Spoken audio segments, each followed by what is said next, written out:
Okay, hi everybody. We are back at Storm King's Thunder prep time, and I have been working on the first. The first episode. I just prepped the first location in which the players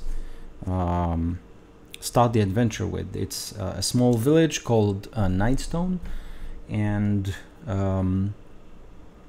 basically the adventure starts by the characters arrive at Nightstone, and they discover the place empty. There are no villagers, and there is this goblin tribe running in the streets and looting the structures and the village itself. And there is a small complication in the form of a Zentarim agent located in the village. And as the characters explore the village,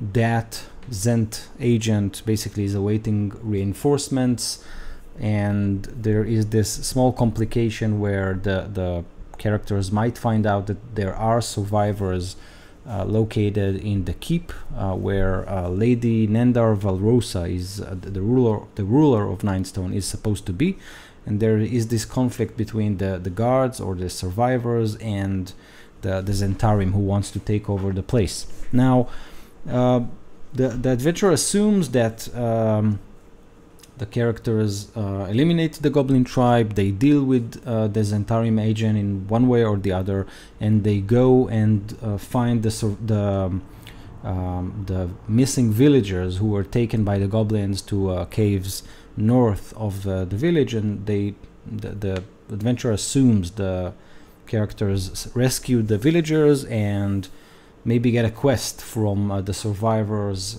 so that the story can move on.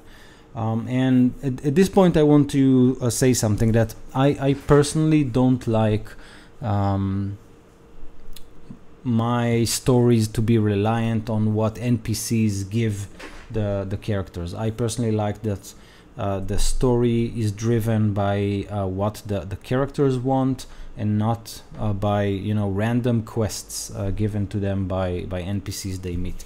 So to make this happen, I changed the story just a little bit so it will fit my my personal style of play. Still, I still don't have the player characters. I don't have any backgrounds or classes or races or whatnot, so I won't add any content in this regard, but I will show you what I do to incorporate character story and maybe make the story run smoother by not adhering to what the book says. So I did think of how the characters meet, sort of speaking. So I, instead of having them meeting in a tavern or something like that, and declaring that they're not familiar with each other, I declared that they are familiar with each other, and they are working for this gnome in Waterdeep. His name is Jolly Fizzlebang.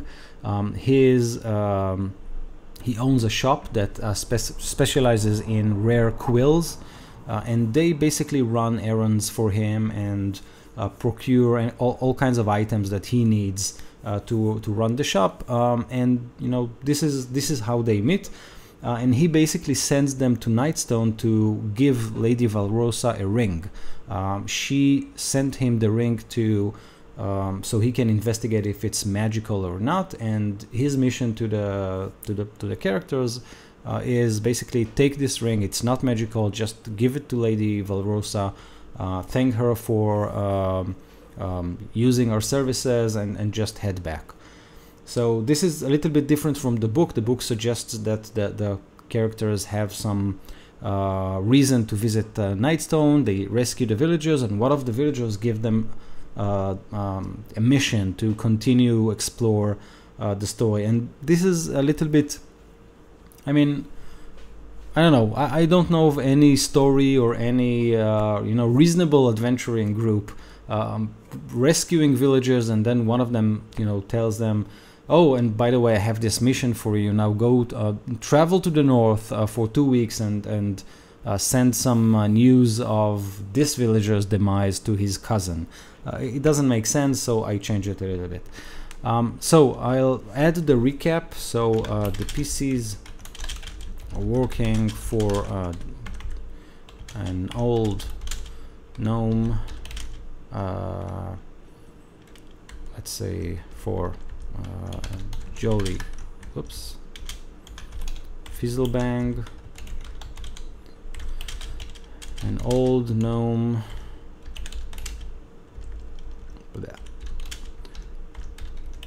owning a shop specializing in rare quills in the trade ward of Waterdeep. The PCs are to deliver a golden ring to Lady Valrosa, the ruler of Nightstone,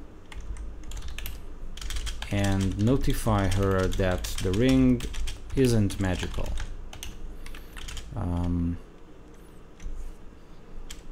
After delivering the ring, the PCs are to return to Jolly's shop.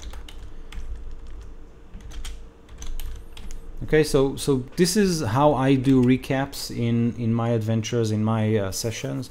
I think it's a very simple way of telling the characters and the players what happened, and basically make sure that everybody are in sync regarding the story. So this is basically what happened before the players reached Nightstone, and everything else that I showed you last episode of the prep time, everything is still in place.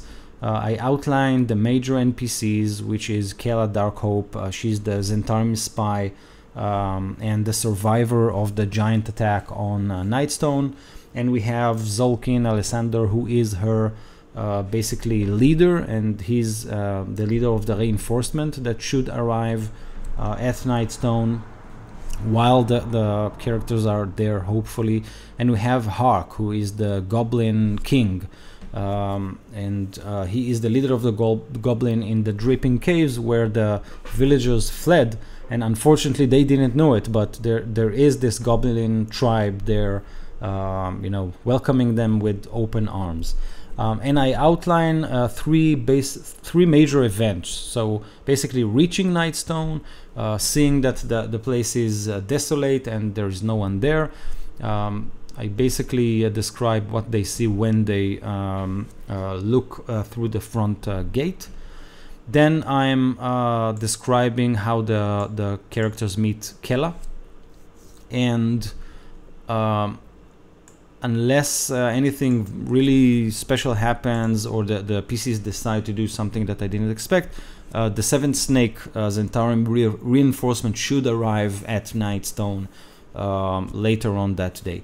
And I am including the Dripping Caves here, and in a minute I'll outline it, but this is in case of the players decide that they do want to visit the caves and try to rescue the villagers that are basically trapped there.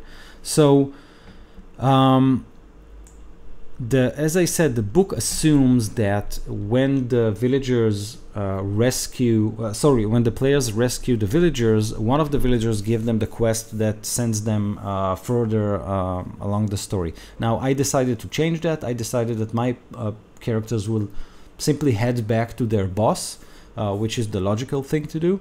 But in order to give them a sense of you know, a connection to the world, and yes, you did do a good thing, and here is this guy who maybe he needs a little bit more help, see if you can help him. So I decided that one of the NPCs that they will meet at the Dripping Cave will give them a quest, but it's kind of a quest in the sense of, oh, you're from Waterdeep, so I have a contact in Waterdeep, can you send him a message and tell him that this happens to Nightstone?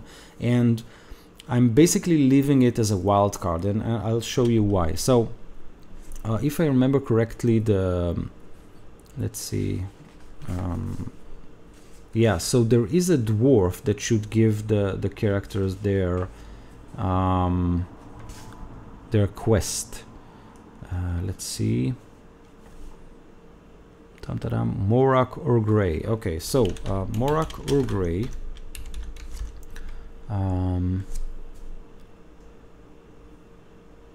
Yeah.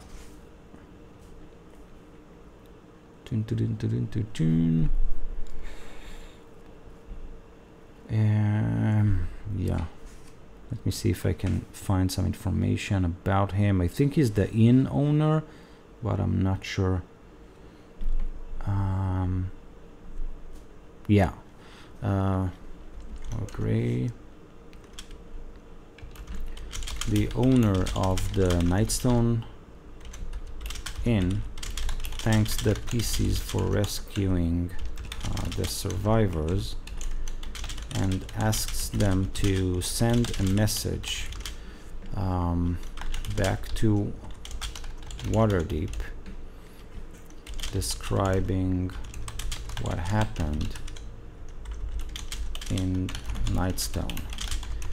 His contact is so basically what I thought is throwing a wild card. So I don't want anything, you know, to send the players into a really different story. So I just want them to send a message to someone in Waterdeep and have them think, okay, what's the connection of this NPC, this Morak, this inn owner, to this mysterious or shady person that he wants us to talk to. So I basically thought of sending them to one of the inns in Waterdeep, and I have here the Dungeon Master Guide, and there's a good tavern name generator here.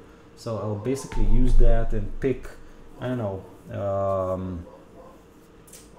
the Leering Demon. So his contact is usually found at the Leering Demon Tavern. Let's say it's also in the Trade Ward.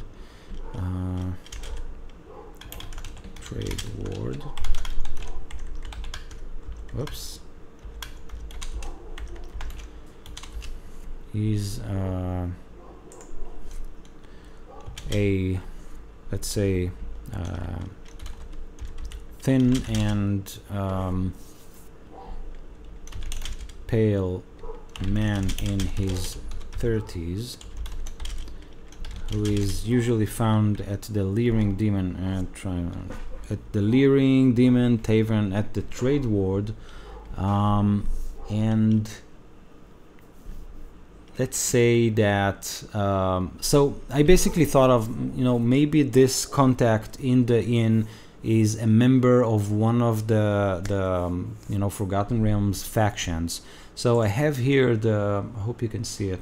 I have here the factions of the 5 factions that usually come with any D&D adventure that Wizards have published in recent time. So I thought that maybe since this Morak is an owner of an inn, maybe he's a merchant, so maybe he has ties to the Lord's Alliance, which is, you know, by this PDF it says that it's a shaky alliance of aggressive political powers concerned with their mutual security and prosperity. So maybe Morak knows someone who is has ties to the Lord Alliance, and he wants the words to spread that, you know, giants attacked Nightstone, and have words spread about that. So his contact is a thin and pale man. He's in his 30s, who is usually found at the Leering Demon Tavern, who goes by the name of, and again I have this useful NPC name. This PDF I downloaded. I think Chris Perkins published it, as, you know, this is the list that he used to generate random NPC names. So let's just pick, I don't know. I think Svensson Remora sounds cool. Yep. Svensson Remora. Svensson Remora. So all I want here is this, wild card. I don't want to give the players all the answers, or who is this person and what ties that he has to the setting or to the story. It's something that I put there, and hopefully maybe in later sessions we can connect and use this NPC again. So this dwarf will tell them, listen, I know someone in Waterdeep. I needed to get a message to him that we have this giant issue in the north. So if you please just drop him a word. And when they'll get to this inn, the Leering Demon Inn, I'll describe this NPC as a very shady person, or maybe I'll describe him in he's sitting with a couple of wealthy looking people, but he looks like combat ready and shady. So they can start think about what's going on. But this is just to give them a sense of the world being alive, the world being something that is not directly and always related to what they do. Yeah, so this is what I have about the dripping caves. One thing that I do like to review before I close down my notes for a specific session is to make sure that if the players decide to mess with the order of things, my session doesn't break. So as I said, this session assumes that the players reach Nightstone and they walk straight in and find the goblins. They fight them. They discover Kella, who is a Zentarim spy, and then they talk to her. Maybe they explore a little bit more, and maybe they go to the keep, and then sometime during the day, the Zentarim reinforcement arrives. And so they have to deal with them. But what happens if the players decide that they don't want to get in to Nightstone? They suspect that something is off there. They just want to sit tight and see what happens. So in this case, the Seven Snakes will arrive, and maybe the players will see the Zentarim start to rebuild or prepare, raise the bridge, make sure that everything is under control. Maybe the Zentarim will eliminate the goblins. Another thing so again, if they sit tight and do nothing, then the story can move forward. What happens if the players decide to go to the dripping caves before they enter Nightstone? So as they will approach Nightstone, one of them will probably ask if he sees tracks or something like that. So I can definitely say, yeah, you see tracks leading out of the village north to nearby hills, and you can see tracks that go into the village, and the tracks that go in belongs to, I don't know, goblins, if he rolls good enough on his skill check.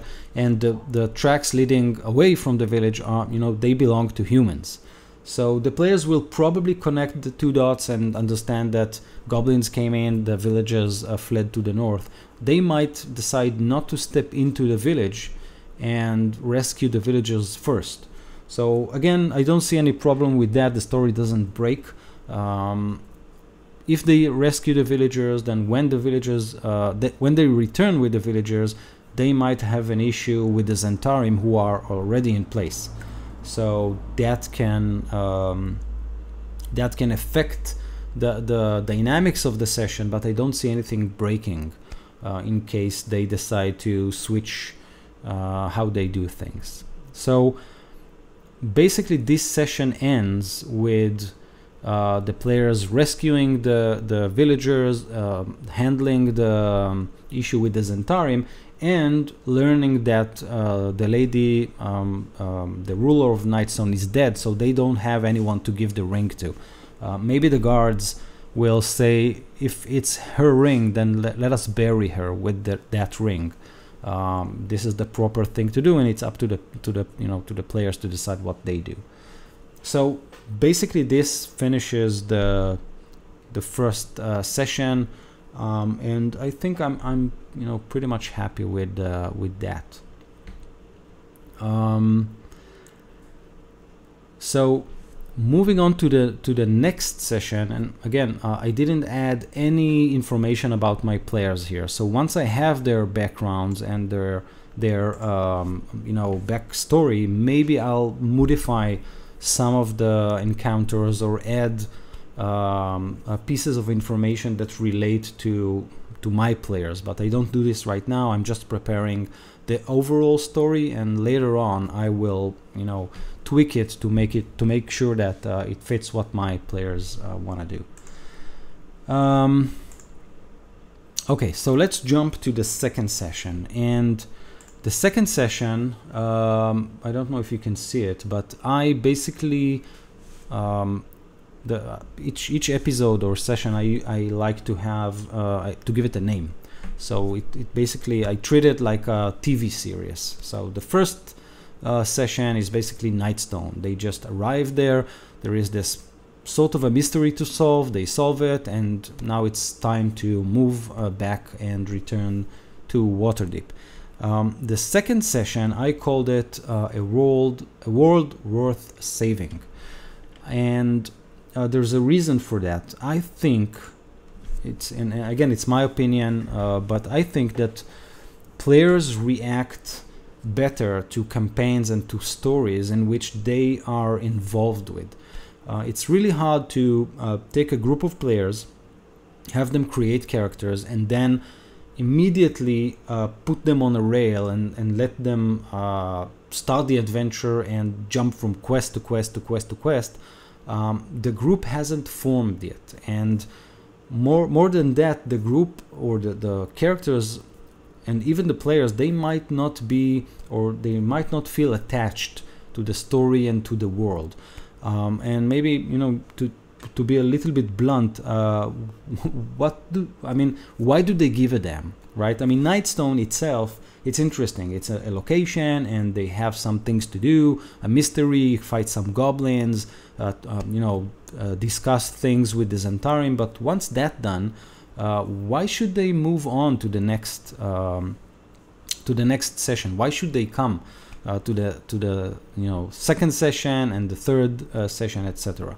So what I want to do here in this session is basically strengthen their ties to the region. Make sure that they understand that there are people around them. There are NPCs, or not NPCs, but there are villagers and innkeepers and their boss, and these are people that they should start caring about. So down the line, when things happen, they will care about their boss. They will care about what happens to Waterdeep. They will care about the people in Nightstone, because they might hear about them again or meet them again.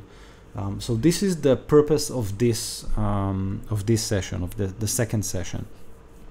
So again, let's recap real quickly. The PCs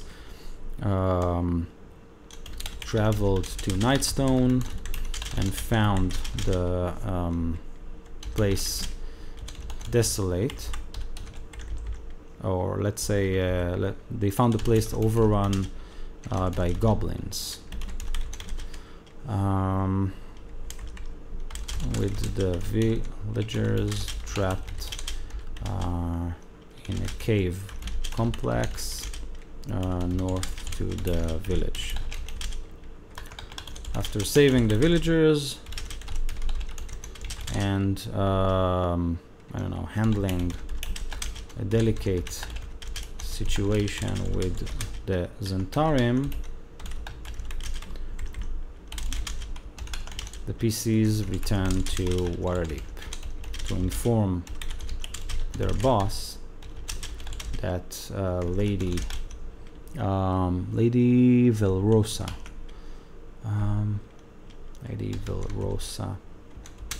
Nandar is dead. So this is basically, I'm inventing here because I don't know exactly what will happen in my campaign. And just to be clear, this is a prep time that I'm doing even before the campaign started. So obviously once the campaign will start in a month's time or 2 months time, I will prep before each session, and not like I'm doing it right now. The reason I'm doing what I'm doing right now is that this adventure, this module, it's huge, and it really relies on the DM to inflate parts of the story to make sure that things feel natural, like the story feels and flows naturally. If you won't do it, you'll find yourself working with very small amounts of information presented in the book, and we'll get to that as we progress with the prep time. You'll notice and you'll understand what I'm talking about. But this, I don't know, maybe the first 4 sessions I can prep them without knowing what my players will do. After that it might be a little bit more complicated, but after that I'll probably prep as I run the campaign, so it should be easier. So we have a recap. I still don't have anything about the NPCs. Let's develop it right now. So what I want to do is I want the first event to show them that their boss is human, you know, or a gnome. I just want them to feel his pain, and I want to show them that he cares about what happened in Nightstone, and that he might need some time to think about things.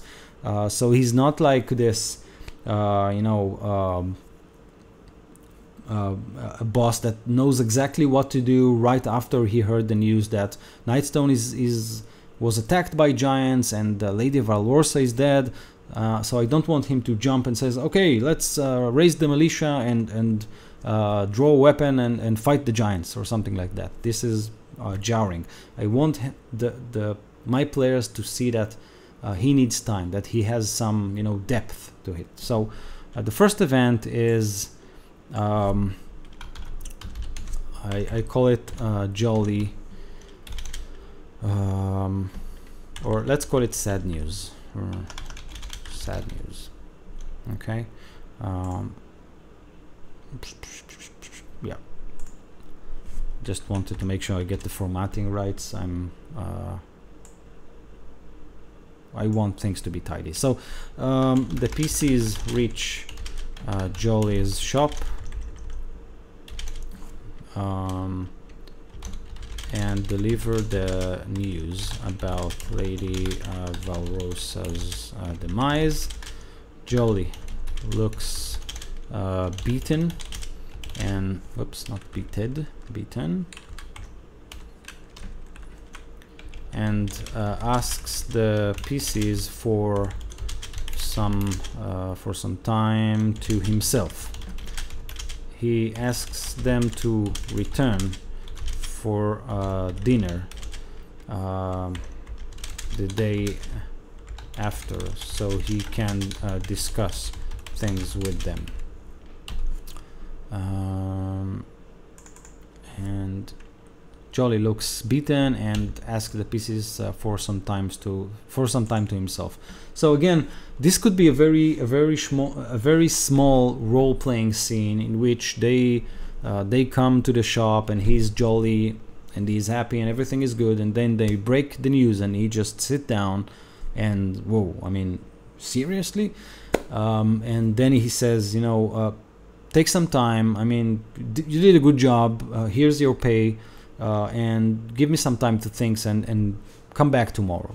So I just want to portray him as this old man or old gnome trying to digest what he just heard. Hopefully this will cause the players to, I don't know, maybe appreciate him as a rounder character. But that's the way I want to do it. So once they leave his shop, then we have this huge city called Waterdeep, and we have I don't know, I should have 6 players, and they should have sometimes to do whatever they want. And again, this is all about a world worth saving. I just want to show them that Waterdeep is a very nice place with cool people who live there. They can interact with them. They can see, you know, people working, people talking, people drinking wine in taverns. Maybe they'll want to go to a merchant and talk to him and buy some equipment. The whole idea of this session is to make them appreciate civilization, appreciate Waterdeep, appreciate the people who live there, and make them feel like this place is worth saving. And again, I'm not going to throw them into any danger, you know, a grand, I don't know, I won't throw any villain that is even remotely related to the story at this point. The whole idea is just to make them feel comfortable exploring the city.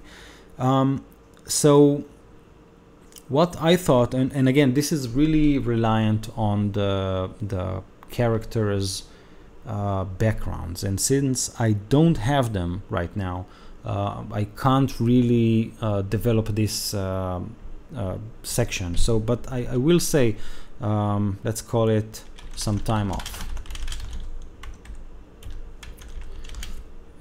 And let's say that the PCs wander around in Waterdeep, enjoying the scenes. And obviously this means it's to be done once I have some information about the PCs. Now, for example, one of my players told me that he wants to play this seafaring character with the backgrounds in, I don't know, piracy or whatever. So for example, and I won't be writing this down, but I will outline this short sentence.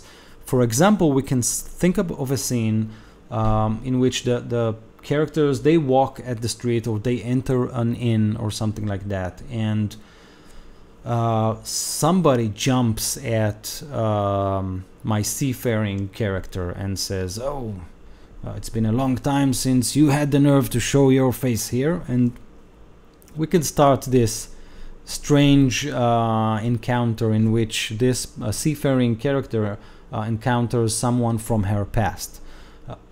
So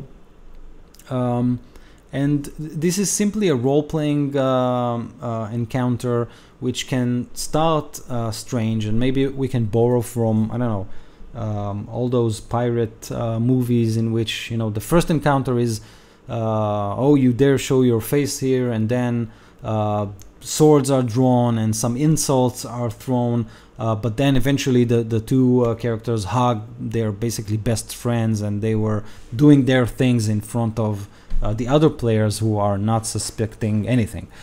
So I can use any kind of encounter in this form, just again to give the city some life of its own. So let's see, my seafaring character, character meets and meets a friend, it's a long time friend,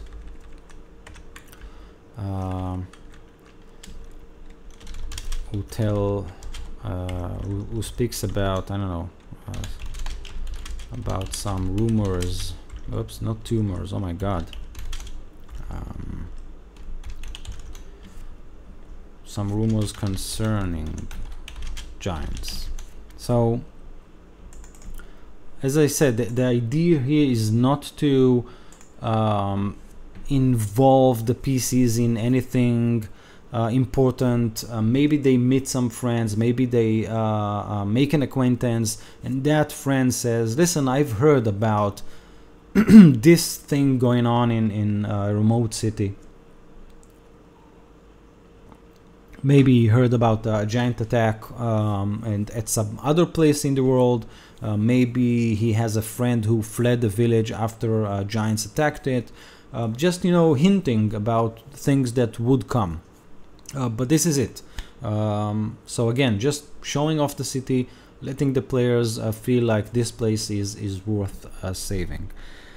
Now, let's fast forward to the point in which the characters return to Jolly. So I'll call it a mysterious friend, and you'll see why in a minute. So my idea is that as the players return to Jolly's shop, they hear the last sentences of a conversation between Jolly and his mysterious friend. Now, my players don't know it, but I basically made this Jolly fella a member of the Harper faction. So I'll jump to this page, and the Harpers are basically a scattered network of spellcasters and spies who advocate equality and covertly oppose the abuse of power, magical or otherwise. So I think Jolly is a good candidate to be maybe an ex-Harper. It doesn't have to be a Harper right now.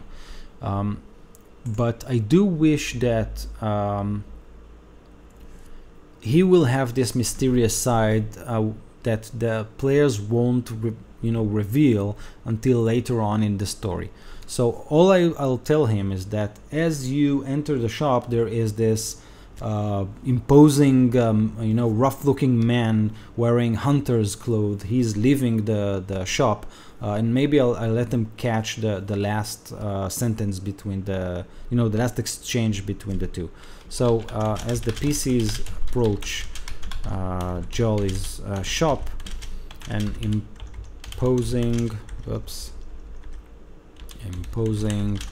rough-looking man wearing a hunter's outfit leaves the shop after telling the gnome that it's too dangerous. So the scene that I have in mind is very similar to the cliffhanger ending in not cliffhanger ending, but maybe a scene cliffhanger in, let's say, an episode of Lost. So the survivors of the airplane, they scatter and form small groups, and when one group joins the other, that group is in the middle of some mysterious conversation, and then we have this awkward silence as they look at one another, and then the scene cuts to the second scene. So this is what I have in mind. They approach the shop, the door opens, they see this imposing man, and he waves his finger to the gnome, and he says, "I'm telling you, it's too dangerous, but you do what you think and I'll do what I think." And then he slams the door and leaves. And the players, they see that they don't have time to react or something like that, but they see this, and if they stop that mysterious man and ask him, well, what's going on, so he might say something like, that old gnome is crazy, and then he will leave. So it's just a teaser basically. And when they enter, they see basically Jolly, he's packing. So inside the shop, Jolly is packing for the PCs, and it seems he wants them to run another errand for him. So as I said, basically the characters work for this Jolly, and they run errands for him, and then they procure all kinds of items that he needs. So they are used to having him, sending him to various quests, obviously of little importance, but this is different. And he might say something like guys, I know that in recent time I just gave you some small errands, but do note this is important. So this is important, he says, and hands them supplies for a long trek. So what the book basically states that after Nightstone, the players, or you, sorry, as the DM, you can choose the next phase of the story. So you can choose between 3 quests.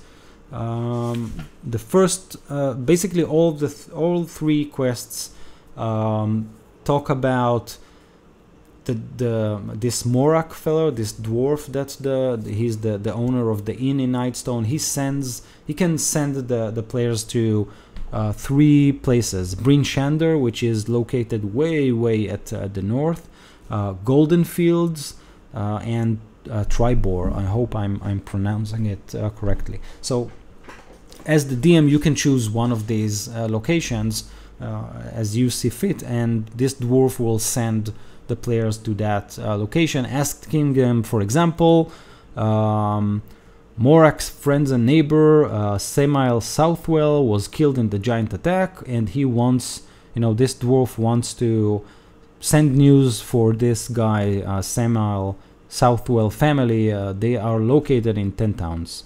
in Bryn Shander. So you can see I really don't like it. I mean, traveling to the edge of the world just to send someone news of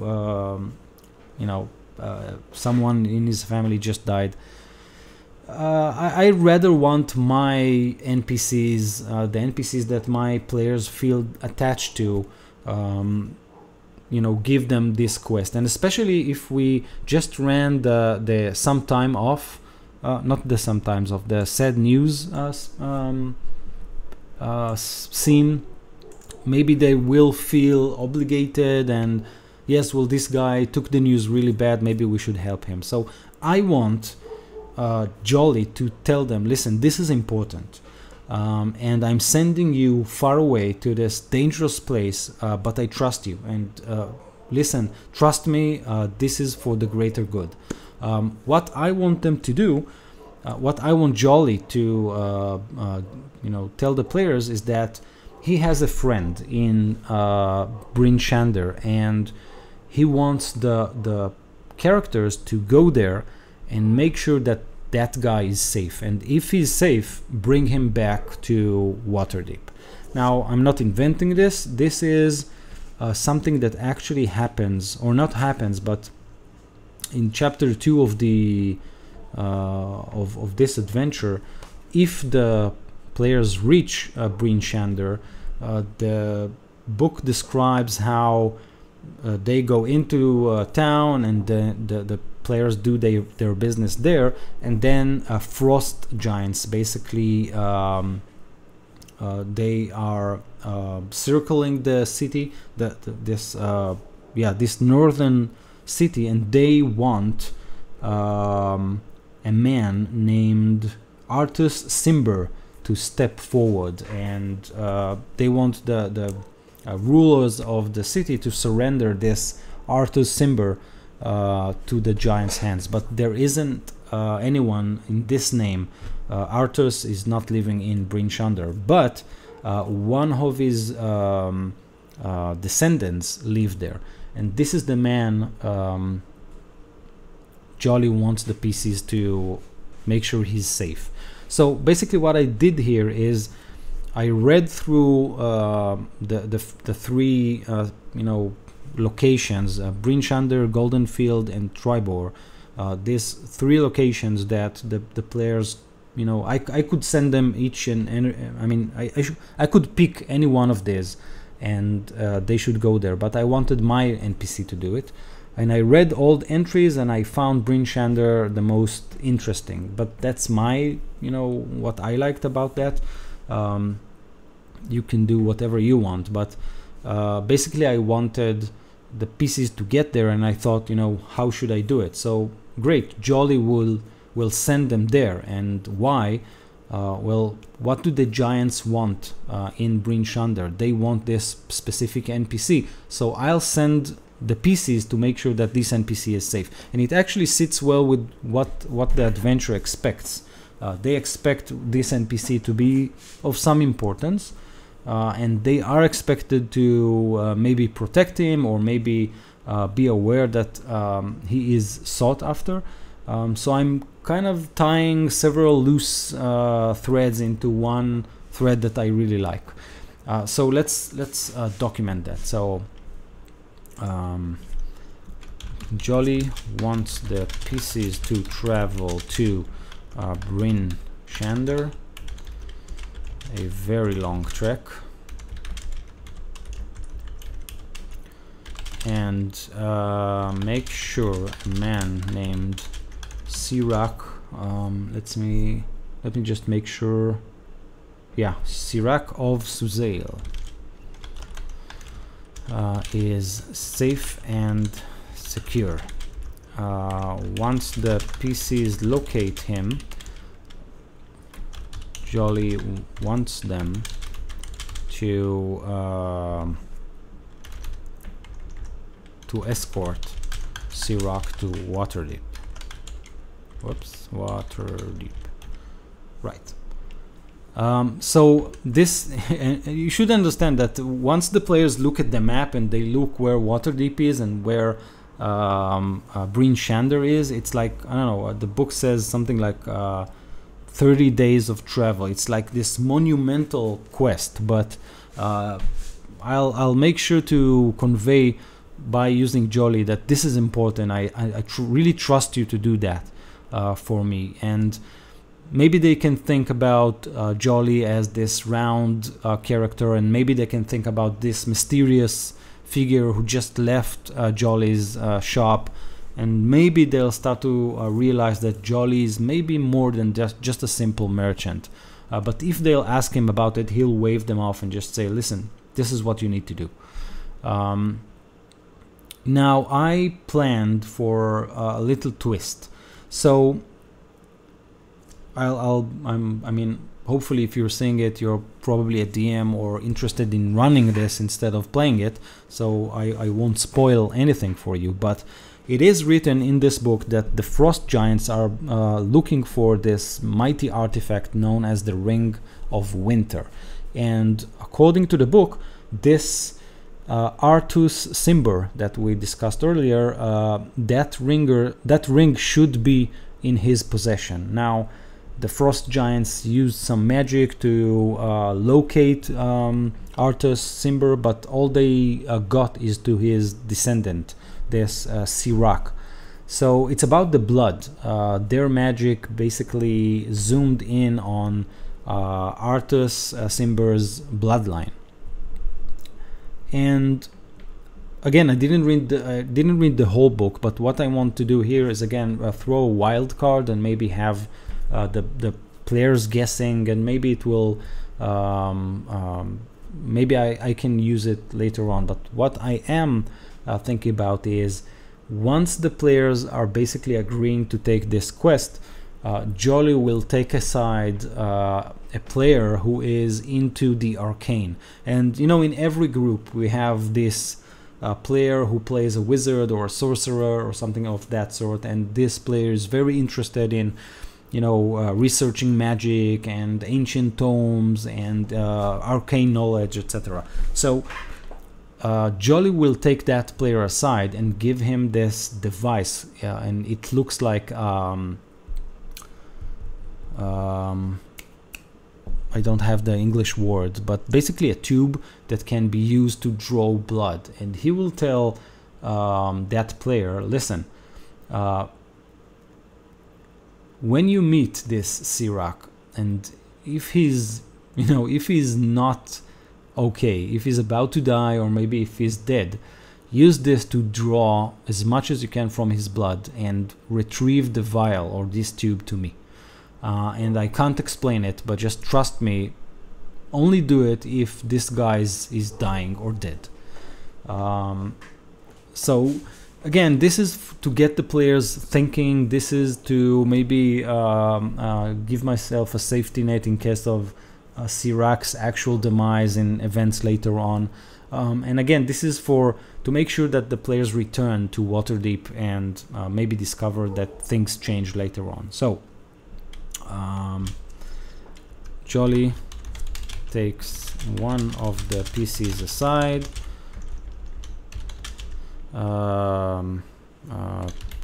preferably a wizard or sorcerer, and gives him a strange looking tube that can be used to draw blood.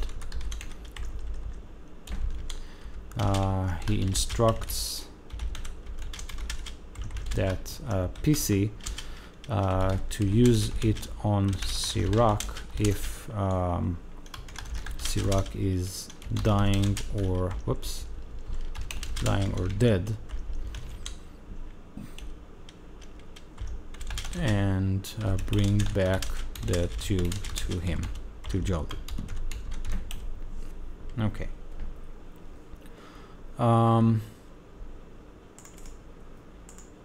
Cool.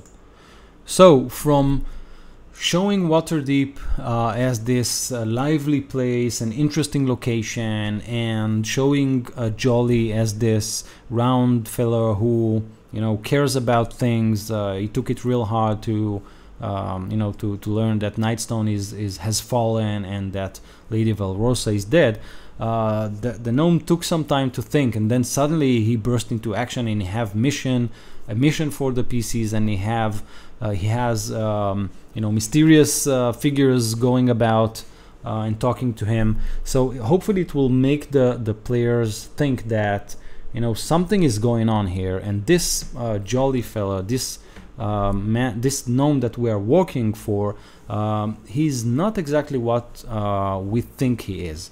But again, if they'll come straight and ask him what's going on, he will, you know, play that responsible adult and say, listen, do this and then we can talk. So basically this is what I have planned for the second session. So again, the first session we basically explored Nightstone. We learned that giant attacked that town. We know that the Zentarim are somehow involved in the town, and we know that goblins took advantage of the giant's attack and basically looted the village. And when the players or the characters return to Waterdeep and, you know, report, listen,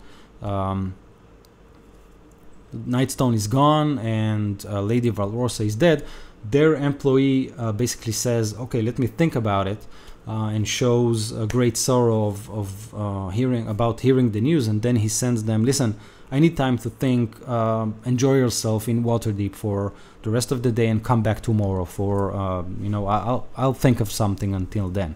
The players enjoy themselves, they visit Waterdeep, maybe they meet some friends. I can probably tailor an encounter or two according to their backgrounds. Again, I don't have their backgrounds right now, but when I'll have them, I'll you know, inflate that part. And once that's done and they are back talking to Jolly, it's basically, here is this mission that I really need you to do. I know it's dangerous. I know I can't give you all the details, but trust me, it's important. And on top of that, I'm kind of giving them this dark twist. I needed to save this guy, but if he's unsavable, make sure to draw his blood and retrieve it for me. And again, I know it's kind of dark, and I'm imposing on you this no questions asked quest, but trust me, it's important. So this is what I have planned for the second session. So again, in the next prep time, maybe I'll have some character background so I can incorporate them into the first and second sessions. And if not, I can start outlining the third session, which is all about traveling to Bryn Shander. And again, we'll work with some of the material we have in the book, but we'll add our own twist. I mean, I'll add my own twist to it. And this way I'll keep prepping for Storm King's Thunder up to my first session, and then you can see me prepare each session 1 week ahead of time. So hopefully it will give you this I don't know, maybe a new viewpoint, or you know, just seeing a DM working on his campaign, maybe it can give you some ideas about what you can do in your campaigns. Now, if you're watching this and you are enjoying it, let me know in the comments, so I can maybe focus on areas that you maybe want me to focus on more and explain my way of thinking. And if you're watching it live, I'll basically do this prep time again next week, Sunday. I think it's 10 p.m. EST, but I'm not really sure. But if you subscribe, you can get a notification when I'm going live. And I'm basically hoping for other people to join, and we can talk about how I do this, and if you have any suggestions or questions, we can do this live Q&A thing. And again, in 2 months you can see me run this campaign using these notes. Yeah, hopefully it will give you an end-to-end view of what's going on in my campaigns. So hopefully you enjoyed this video, and this is it. I'll see you next week. Thanks. Bye.